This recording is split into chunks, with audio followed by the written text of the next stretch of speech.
good evening everyone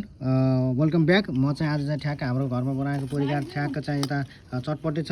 यहाँ चाहिँ परान एकदम परान चाहिँ स्पेसल परान भइरहेको छ अनि घर प्लस चाहिँ हाम्रो चाहिँ यहाँ आलुको अचार प्लस चाहिँ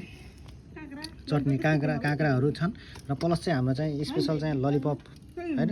ललिपप छ देख्न सक्नुहुन्छ सबैजना चाहिँ देख्न सक्नुहुन्छ हाम्रो चाहिँ स्पेसल बनाउने चाहिँ हाम्रो चाहिँ काठमाडौँबाट साली आएर चाहिँ हाम्रो एउटा चाहिँ हाम्रो चाहिँ ठ्याक्क सानो घर परिवारमा चाहिँ आज चाहिँ हाम्रो चाहिँ भोज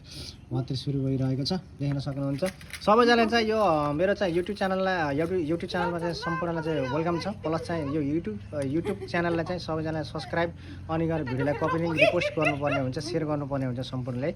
अनि प्लस चाहिँ म चाहिँ हाम्रो चाहिँ सानो हाम्रो चाहिँ भन्नु दुईजना अरू छन् यहाँ कस्तो भइरहेको छ आजको खाना ल देखाओस् हो स्पेसल्ली खाना कसले बनाएको अरे हो छेमालाई चाहिँ के भन्न चाहन्छ ठिक छ नि खाना रोस्ट कस्तो छ बोबाल छ ओके यहाँ चाहिँ हाम्रो चाहिँ दिदीहरू चाहिँ एकदम खाना खाइसक्नु भएको छ अनि गएर देख्न सक्नुहुन्छ हाम्रो चाहिँ काठमाडौँबाट आउनुहुने सालले चाहिँ हाम्रो चाहिँ बुटवलमा चाहिँ वेलकम छ प्लस ल है त अब चाहिँ हाम्रो चाहिँ खाना स्टार्ट गर्ने क्रम चाहिँ सुरु भइसकेको छ देख्न सक्नुहुन्छ र यति भन्दा चाहिँ म यहाँबाट चाहिँ यो दुई चार शब्दलाई प्रकट गर्न चाहन्छु thank you so much watching for everyone सम्पूर्णलाई धेरै धेरै धन्यवाद छ welcome back new blog see you tomorrow okay good night everyone